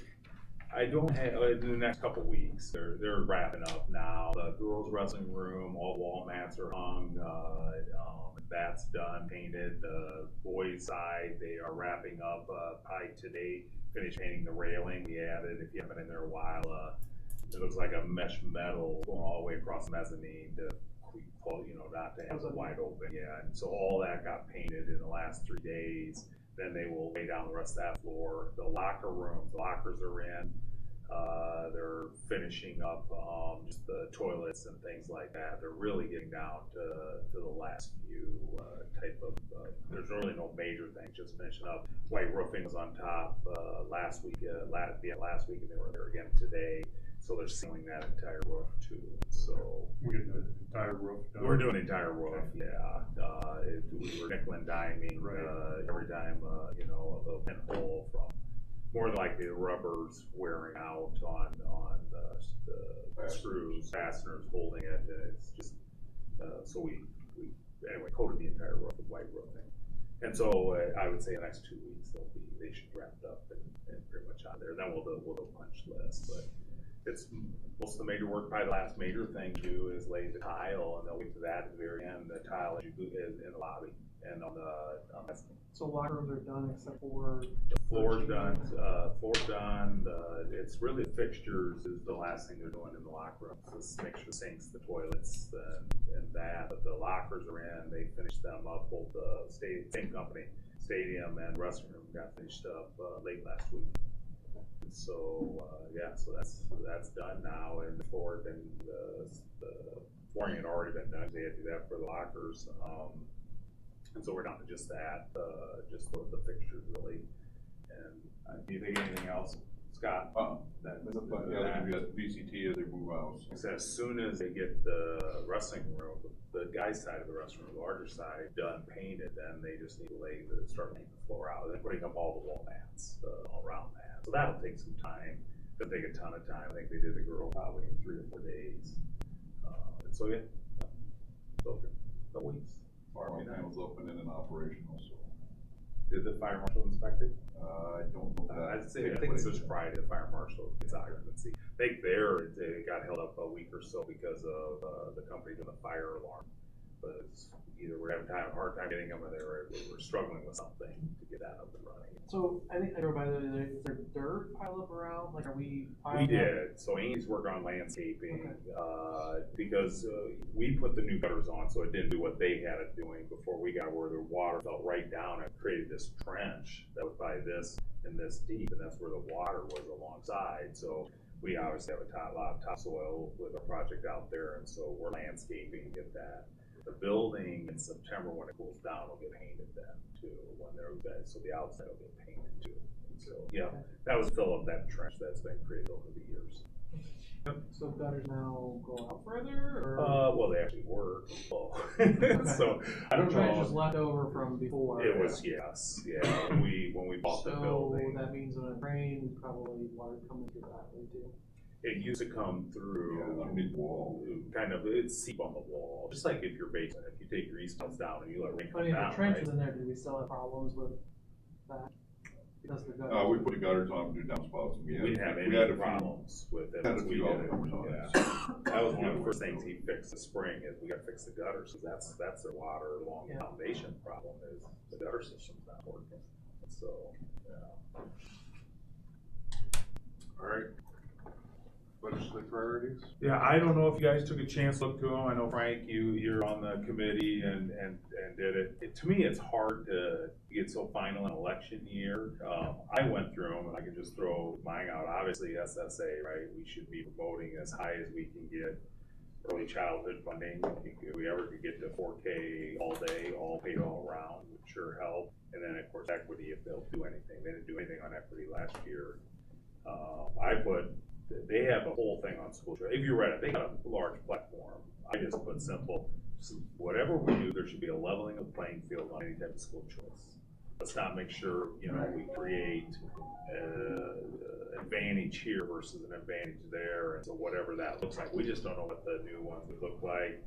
To me, bond elections, and I think this is something you talk about, now you have a bond election in November, it should be simple majority. Shouldn't be I can understand a 60% voting meeting when you get a run just an election, just for school on a special day. But now that we're in a general election, it should be a simple majority. And so if we ever get that passed, I think that would be a good one to look at. Can you only run in November? You can only run in November now. Yep. So you wait a full year. Yep.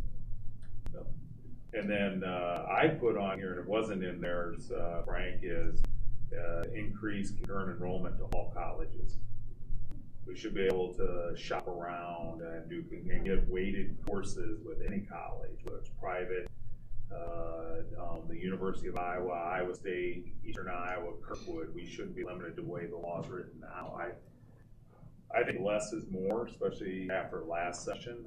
I think a lot of people, including our elected officials, probably don't want to see as many educational bills as they saw last time and have it take up almost the entire session. And so, but until people get elected and we start hearing people's platforms and possibilities, it's hard to really know other than what are our highest priorities.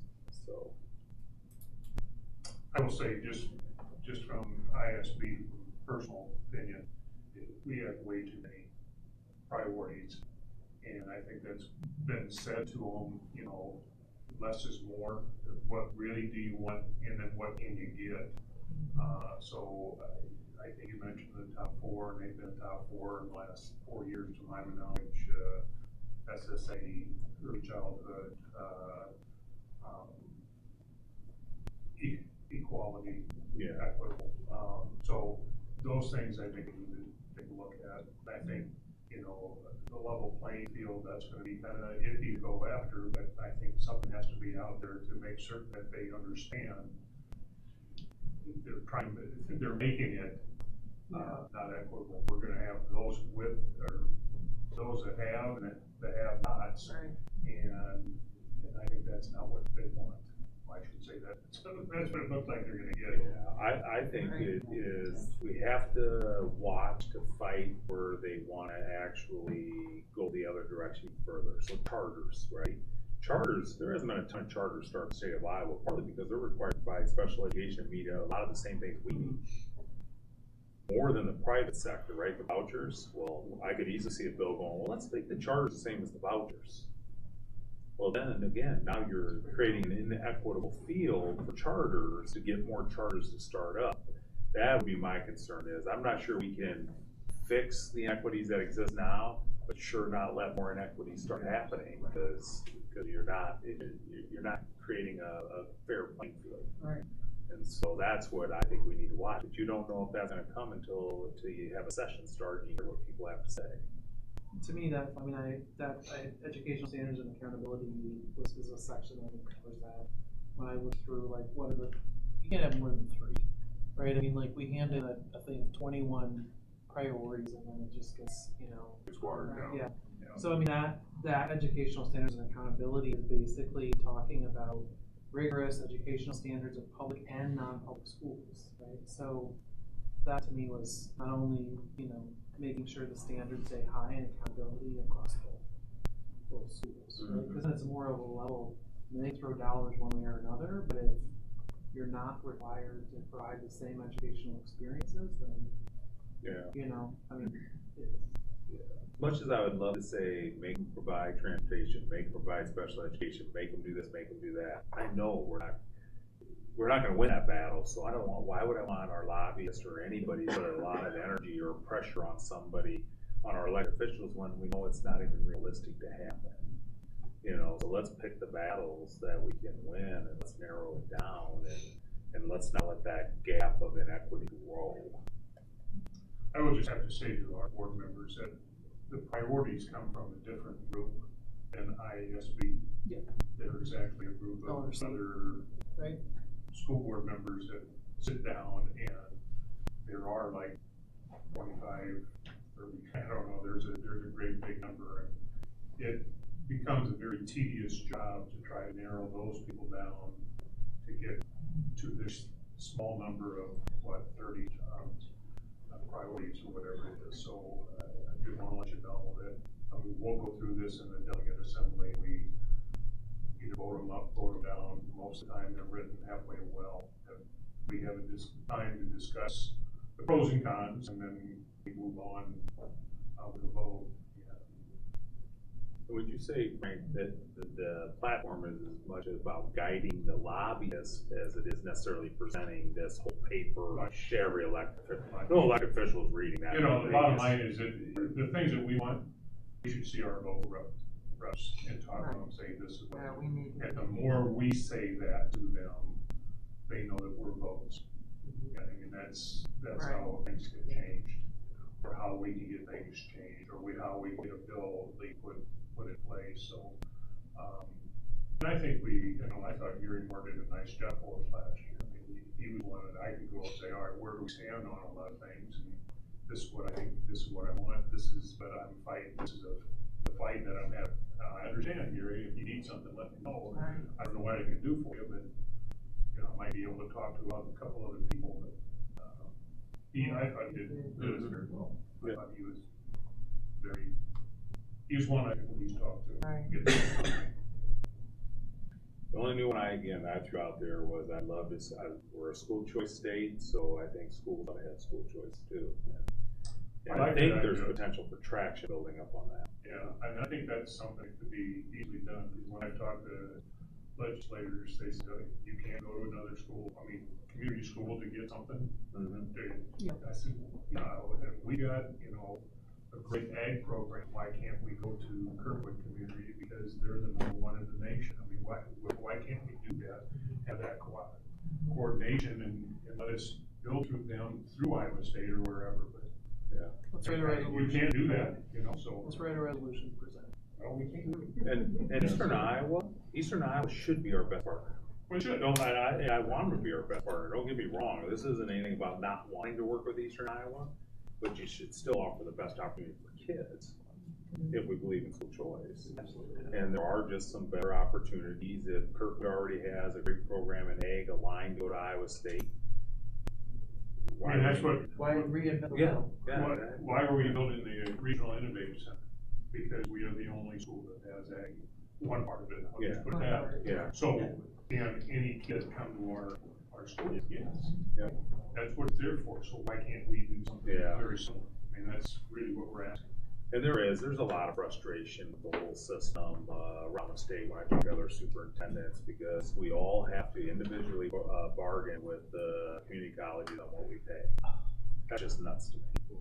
There should be a set amount you pay that state gives us for weighting, not based off of minutes and like it is now, and there should be a set cost. Any college, if you want concurrent courses, this is what the state of Iowa pays.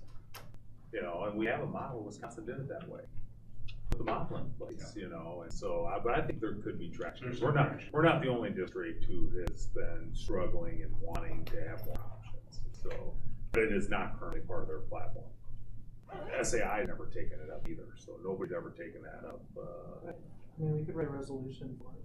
When I look at these resolutions, there's 8 resolutions, which you say the LRC tries to put down a resolution. There's 8 resolutions, but if you look at it, it's really 23 items.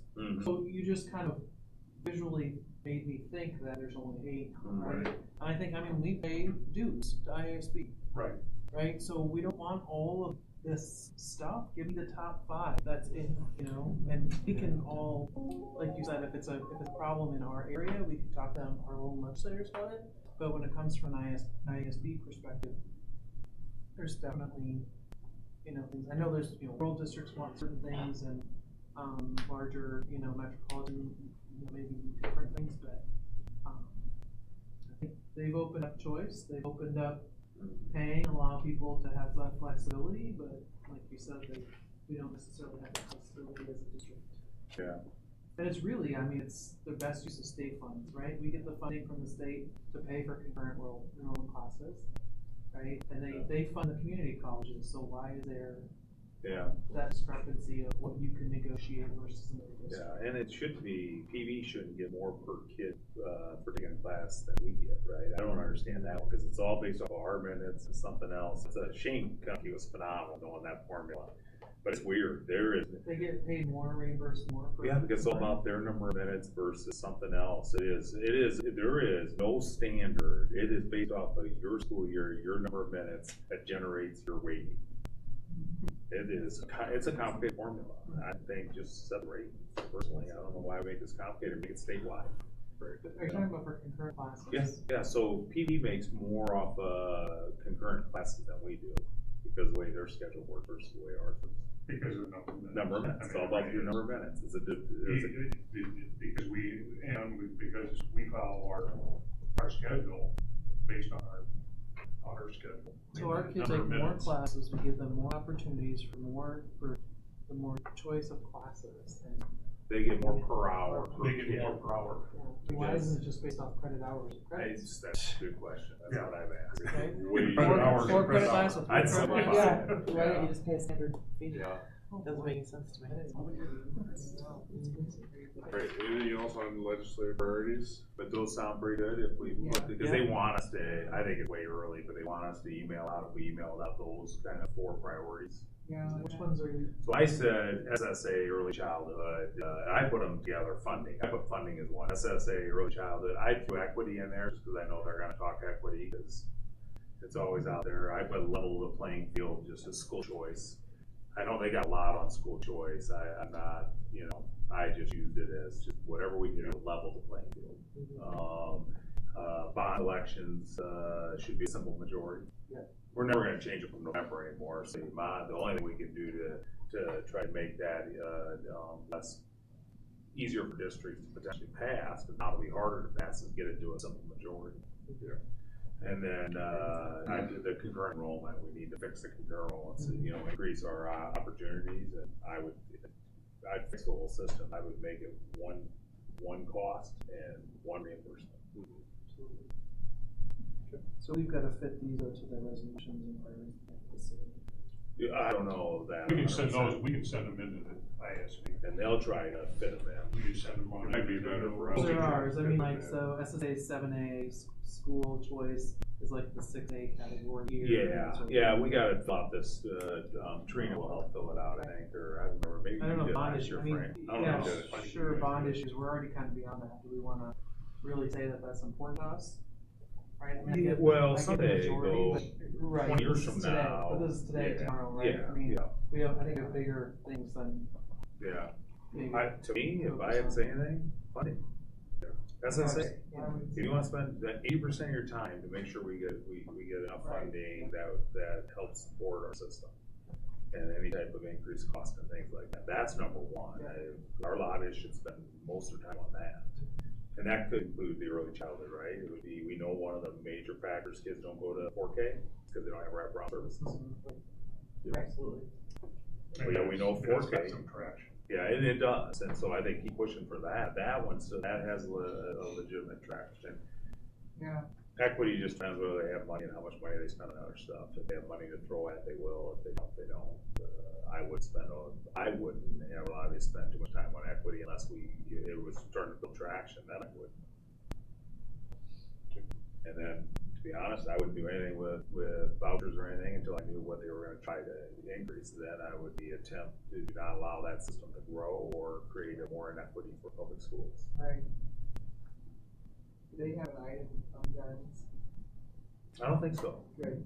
Their stance is, they're opposed to that bill that passed. I think it doesn't say it in there. No, I didn't see it. Yeah, no, you don't want Nothing to about teachers. weapon or- Yeah. Right. As long as there's no insurance, I don't think any school district would even. No. No. There were 2 school districts that wanted to do it. Yeah. Yeah, they The were. insurance said no. Yeah, so they. That's why. Yeah. That went. Yeah, and that's NC's official stance still Right. today. Right. So, really the work is done that day at the school board convention. like you It said. does, yeah, it does. So, All right, superintendent's report? What did I write down here? School board convention. School board convention, just, it's, I know it's a long ways away, but we already start getting hotel rooms booked, so if you know you're gonna go, let Trina know. If you know for sure you can't go, let her know too, so we can just start organizing it. That's what it is. It's the 20th and 21st. 20th is the pre-day, so some people only go on the 21st. School finance, I look to see you guys get the same brochure. Right. You can see who's gonna be speaking and stuff. And then start of school year tomorrow, remember, 1 o'clock, it's not in the morning, so 1 o'clock is when we bring all the staff. Mark, they're gonna come and welcome them right away. Got a good And- half-hour speech all prepared. Awesome. I want to speak all. Then we have an ACEs, a majority of our afternoon is ACEs and bloodborne pathogens, the 2 mandatory trainings, this way we cover everybody for that. Then we will do the recognition after that for the new teachers by 20 years, so that's not right away at the beginning, and then whatever time's left, I have things I have to cover, and then I'll see, I'll have to adjust mine based on how much time we have. And so, and then. That's a fun thing. I can't be there tomorrow, but it is fun to see them all. It is, yeah, and First Central State Banks provides the snacks as they come in for the afternoon session, so that's nice of them. Now, I wanted to ask, I won't be there, but we couldn't be there anyway for the day, but you are gonna talk about being aware of social media. Yep. And posting. Yep, that's one of, those are the things I have to cover, right? So I wrote a speech to give, but if I have to really cut my speech out and get to the points I have to make, so there's certain policies, I have to talk about good conduct policy, things like that. I'm covering the election. Anytime we have an election year, in any year, we have expectations, and we gotta talk about social media, that will get covered. Obviously thanking like I did tonight, the amount of work our staff did this year, get ready for this school year, and, you know, it was impressive. But you can't hold their expectations up, but you really can't hold people accountable to it, of professionalism and bullying. Yeah, it's, you know, freedom of speech, it's always, you know, here's my message. We choose. You choose to get elected. I choose to work in a school, work in a glass house. We work with everybody. And so we have to be, even though we have freedom of speech and we have abilities, we gotta really think about what we post, what we put out there publicly, because one of our jobs is never to tell a kid how to think. You know, and most people should think, see, what side does he stand on, right? Is he a Republican? Is he a Democrat? Does he believe this? Does he believe that? You know, and so that's what we always strive for. And so, and in today's, that also means what you do privately, because if you make it public, you chose to make it public. And you have kids and families sitting in your classrooms that want to work with you, that you don't want to alienate. And you need to keep that in consideration. There are potential people can cross the lines. It's changed a little bit over the last few years, where if it could have a major, something you do privately has a major impact on your ability to do your job, teaching or something, that can. Then your freedom of speech starts getting less and less. And so, you know, I'd rather not have to go down that road. I'd rather all of us do what we do and not be posting things that could be controversial, that could alienate us, or alienate you from either one of your kids or half your kids. I don't know. And so that's kind of message that I'll be giving. So yeah, and an election year makes it even tougher. It really does. So yeah. Okay, thank you. Yeah. All right. Any other questions for Joe? I don't know who wanted to leave comments, but what about the cancer, childhood cancer? I haven't talked to Jason since I sent those emails today on that specifically. We do breast pink ounce of cancer awareness one, too. You know, having 4 games is really, it limits us a little bit this year, and we're doing a grand opening and stuff. And so the one that I think I sent to all of them, I'm sure I sent to all of you, that said what makes the most sense when we do youth night, we could also call that gold night. Now, youth like to wear their jerseys, and so he's a little worried that will they, you know, our student section will dress gold if we say to dress gold. And so I didn't. It's September. I think the thing is that. It's supposed to be September, but our September's all taken up. It's gonna have to be October. Does it always have to be football? Volleyball or something? Yeah, like it could that? be. They didn't ask Active for that. They asked for football. We could wait till winter and do. I know it wouldn't be in September, but we can. And we do cancer awareness in the winter. We do purple for autism. We do. You know, we already have pink out. We're already doing breast cancer awareness as one of our 4 games too. And so it is. It's just, you know, it's unfortunate having one less game probably impacts it and the amount of things that we already have going on. But I'm sure it'll get worked out, whether again volleyball or if we hold over to basketball. But I know we already do a bunch during basketball, and cancer's already one of them during basketball season. I think it's September is the important one. Yeah, right? So, but it does not look like it'll fit September because we have grand opening and homecoming. We only have 2 games in September. One's homecoming and one's the grand opening. So, and it's the red out. The youth one might be a possibility, but I just think we should have some kind of plan. These are our community people. Mm-hmm. This is a very serious situation, and not even get back to them. Oh, no, he had emails that I made him share his emails. No, he got back with them. They may not like the answers always, but and the way it was, but he got back with them. I'm just saying, because I think that would have been my concern too. As a district, find some way to make it work. Yeah. So we do something. Maybe it isn't even a shirt. Maybe it's something else. I don't know. Yeah. It's thinking outside of the box. Yeah, yeah. I'm sure we have plenty of volleyball games. Oh, yeah, yeah, yeah.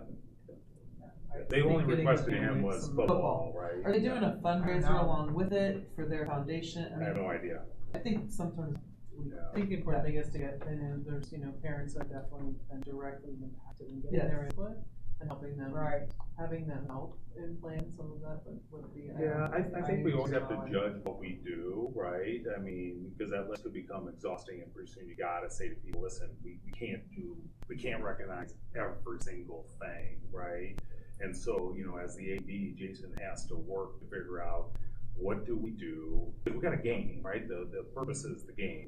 We have so many minutes to work everything through. And how do we, because we do one thing one year, doesn't mean you automatically are gonna do it from that point forward.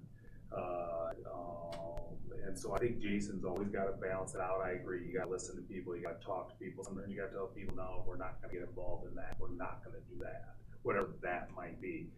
What happens is you do something 2 to 3 years in a row, then it becomes an expectation. Pink out is an expectation. It's an expectation we do it during football. It's an expectation we do it during basketball. I think we now do it during softballs, and you almost do that all the time. It becomes what you do. Well, pretty soon, if you do gold out every time, and then you do purple out every time, and then you do that. At some point, you can't sell a T-shirt every single week. You can't have whatever it might be, and so. It's hard to say no, and it's hard to work everything in, and then it's hard when people, say he never got back, and yet he did get back, but this person wasn't even the person talking to him, and so then it starts spreading the rumors that they don't care, and it's, so Right, it isn't that Jason didn't care. It could be you have let's just say, cancer night.